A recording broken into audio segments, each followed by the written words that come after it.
mùi đó na thom bầu là tầm mùi đất số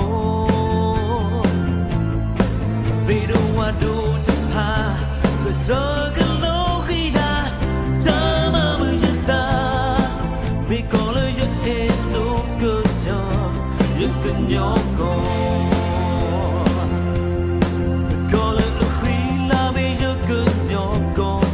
vì có lời giấc ôm lẽ ở lo yes how mùi đó na thom bầu là tầm mùi đất số